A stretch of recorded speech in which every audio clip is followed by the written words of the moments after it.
Instructions. You will hear a number of different recordings, and you will have to answer questions on what you hear. There will be time for you to read the instructions and questions, and you will have a chance to check your work. All the recordings will be played once only. The test is in 4 sections. Write all of your answers in the listening question booklet. At the end of the real test, you will be given 10 minutes to transfer your answers to an answer sheet. Now turn to Section 1 of your booklet. Section 1. You are going to hear a conversation between an agent and a client.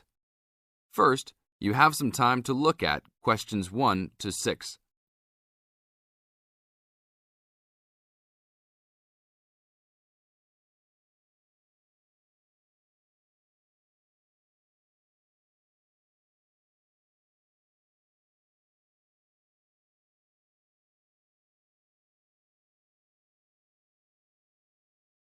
Now listen to the tape and answer the questions.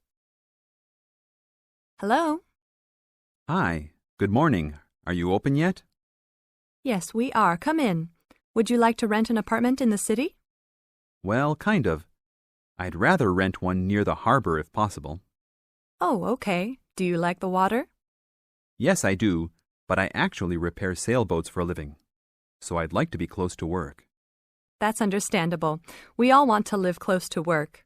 Well, I think I have something near there. How many rooms would you like? Just one. I'm alone. But I would like to have an extra room for my dog. So you'd like 2 rooms and an apartment that accepts animals. Here's one. It's 1 block up from the harbor and renting for $445. How's that? That's perfect. Just what I was hoping to pay. What floor is it on?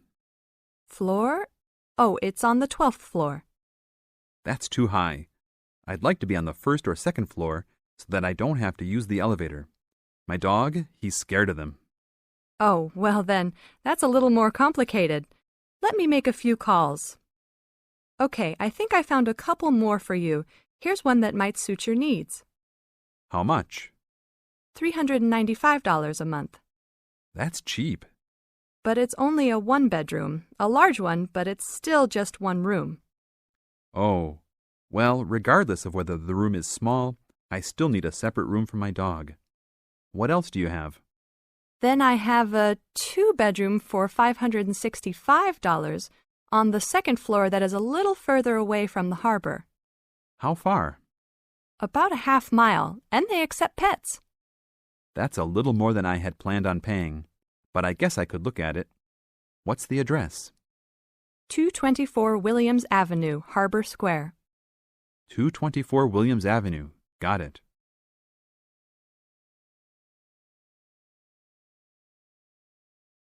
Now look at questions 7 to 10.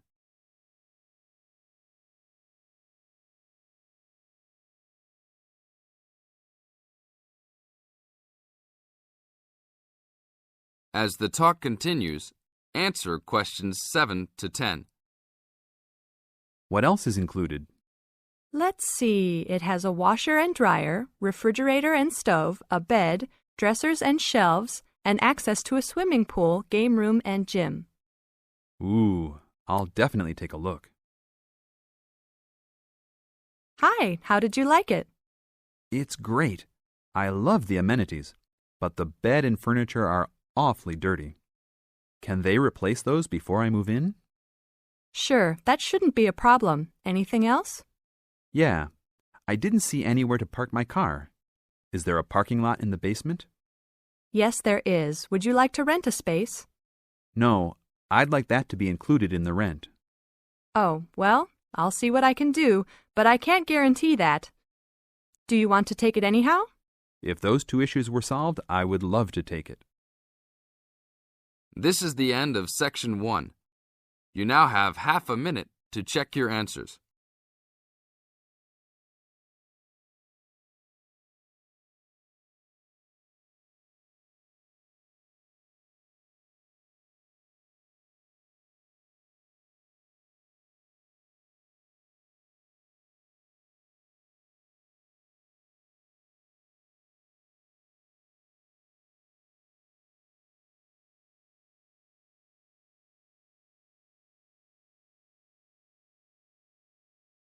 Now turn to Section 2. Section 2. In this section, you are going to hear a talk on ginseng. First, you have some time to look at questions 11 to 14.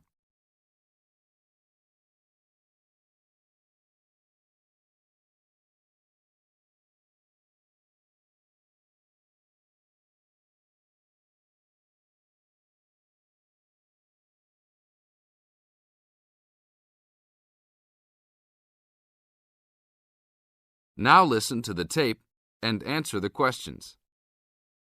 Good morning. Today we'd like to talk with Mr. Schumacher of Kaiser Farms. Mr. Schumacher, what is in ginseng that makes it so special? Thanks. The key elements in ginseng are the active ingredients known as ginsenosides. All true ginseng products on the market contain a certain percentage of ginsenosides, and a number of factors determine how much. The age of Wisconsin ginseng when harvested plays a major role in determining the natural level of ginsenosides. Tests have shown that the older the plant, the higher the ginsenoside content. 5-year-old Wisconsin ginseng plants have had ginsenoside levels as high as 20%.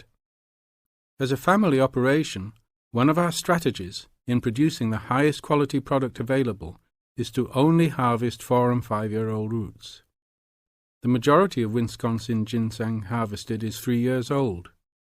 The reason for this is that the expenses to care for and the possibility of disease increase as the plants become older. By limiting the amount of ginseng that we plant each year, we are able to provide the necessary attention and care to produce the highest quality 4- and 5-year-old roots.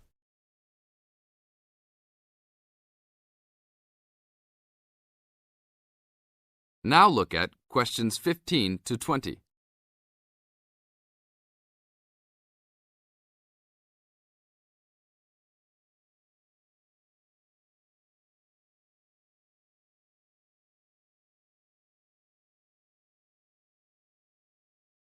As the talk continues, answer questions 15 to 20.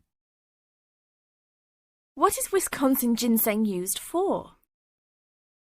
There are 2 real species of ginseng on the market today: Panax, Korean or Chinese, and Panax quinquefolius, Wisconsin. Since ginseng has been used for thousands of years in China, it is easiest to explain the differences in ginseng by using traditional Chinese herbal philosophy. Wisconsin ginseng is considered a cooling-type herb, and Korean or Chinese ginseng are considered heating-type herbs. As a cooling herb, Wisconsin ginseng is used as a preventative medicine. Here in the United States, Wisconsin ginseng is considered an adaptogen.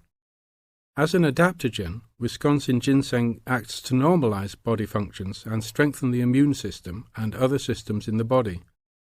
Over a longer period of time, it builds up energy and maintains the body at a higher level, acting to reduce stress and fatigue. As a heating herb, Panax ginseng is used more as a stimulant and is often prescribed in China when the body is recovering from an illness and is worn down and in need of a rapid boost of energy. It is only recommended to be taken over short periods of time and not continuously. Wisconsin ginseng is considered the premier ginseng in China because it can be taken on a continuous basis and acts as a preventative-type medicine by slowly building up the body. Wisconsin ginseng fits in perfectly with the Chinese herbal philosophy of preventative-type medicine. Unlike here in the US, where we often wait until we are ill to seek medical attention, the traditional Chinese medicinal philosophy concentrates on building up the body to prevent illness. Based on the way Wisconsin ginseng has been prescribed in China, it is the correct ginseng to be taken for the majority of the consumers. Travel to China and see firsthand the ginseng that is considered the world's finest ginseng. This is the end of Section 2. You now have half a minute to check your answers.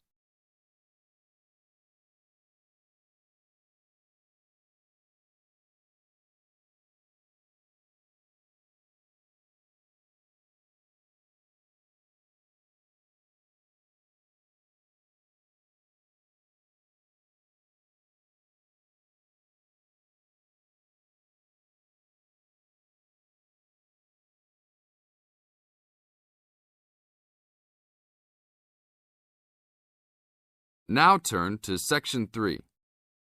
Section 3. In this section, you are going to hear a conversation on animal protection. First, you have some time to look at questions 21 to 25.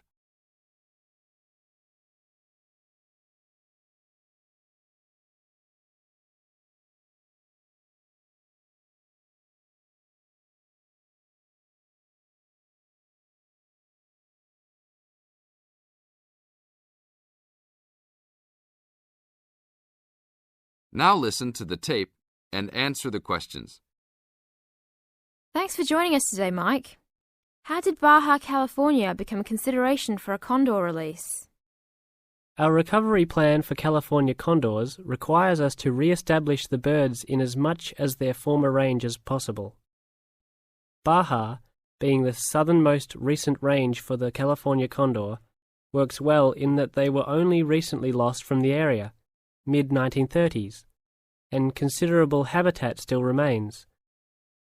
It is very isolated with very few people in the area. The mountains are spectacular, ranging up to 10,000 feet, or 3,000 meters. Our selected release site is at nearly 8,000 feet, 2,400 meters. Mike, how many birds do you envision flying free in this area, Baja, in the future? We will be releasing 4 to 8 birds on a yearly basis and will reconsider the situation when we have 20 birds in the area. What age do the birds have to be before moving them? That's a good question. Typically, we move them at 8 months to 18 months old. Birds are ready to fledge, or leave, from the nest at 6 to 7 months of age. In our current release group in Baja, we have birds as old as 30 months. It will be interesting to see how they behave. I expect that they will want to range more than younger birds and make it challenging for us to keep up. Is there a maximum number of birds a certain area can support? Yes, it's called the carrying capacity for any area, for any species. In our case, our strategy to find that number is to saturate the environment to a level where we determine that the birds are showing difficulty either in finding food, behaviorally, or in survivorship. That level is greatly determined by the availability of food in the area and nesting possibilities.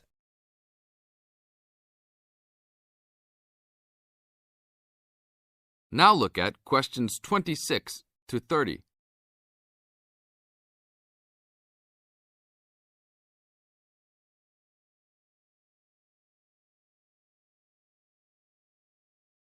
As the talk continues, answer questions 26 to 30.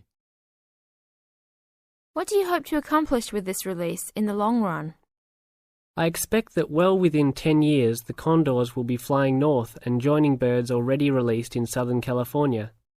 Hopefully we will reach at least 150 birds in each of these populations within about 15 years.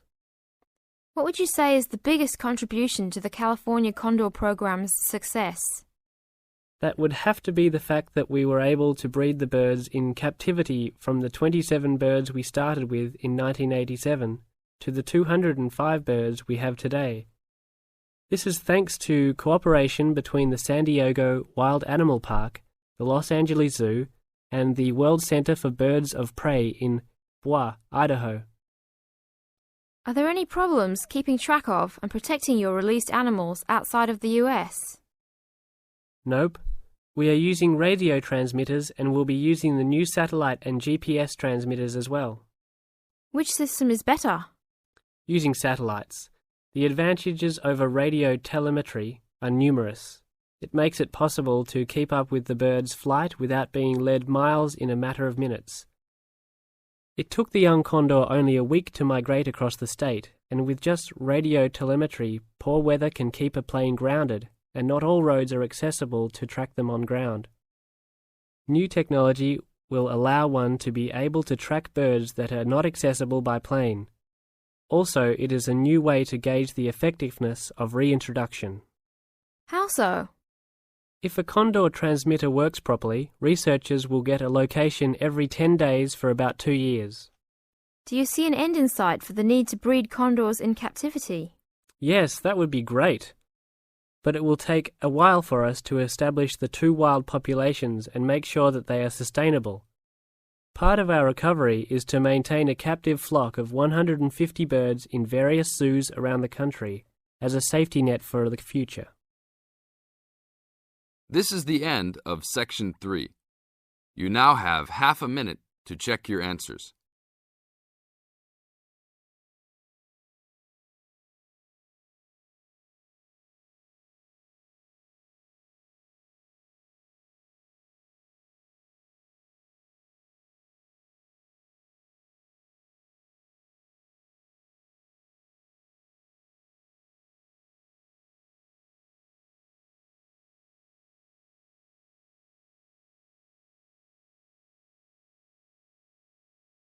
Now turn to Section 4. Section 4. In this section, you are going to hear a lecture on ecology. First, you have some time to look at questions 31 to 35.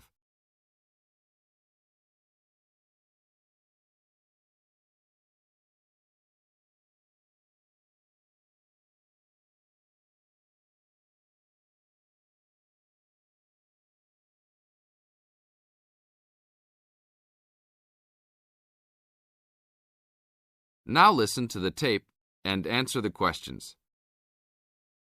Good afternoon. I'd like to turn it over to Dr. Carey, who will talk about the programme in restoration ecology. Thanks, Chris. A lot of people think that human beings can do whatever they want to the environment. But as Aldo Leopold taught, land is a system of interdependent parts which should be regarded as a community and not a commodity. Well, that idea has influenced what we teach here in our program, where students come from all over the world to learn about restoring native plant communities back into an ecologically natural state.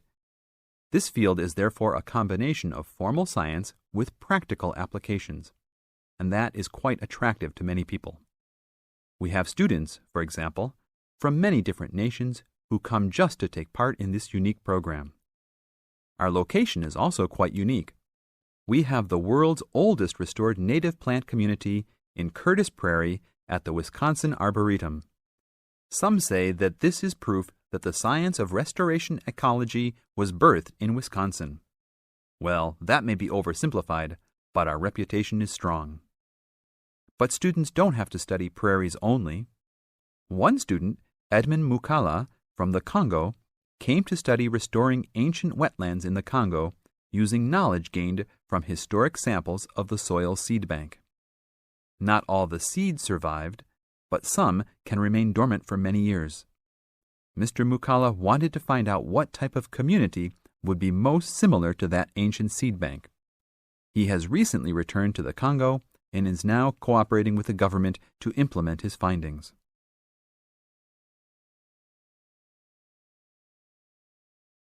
Now look at questions 36 to 40.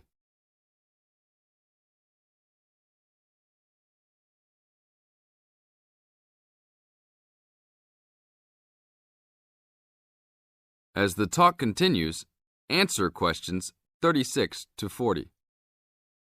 So the only prerequisite for doing research here is that it is a native plant community.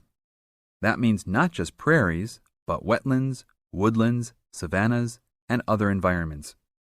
We're proud of the diversity of research topics in our program. And we continue to grow. This year we have 32 new students from 8 different countries. When students first arrive, they begin rigid coursework in statistics, ecology, plant identification, and the theory of landscape change. Then they take part in internships at local conservation agencies such as the Arboretum, the Nature Conservancy, the Parks Department, and others.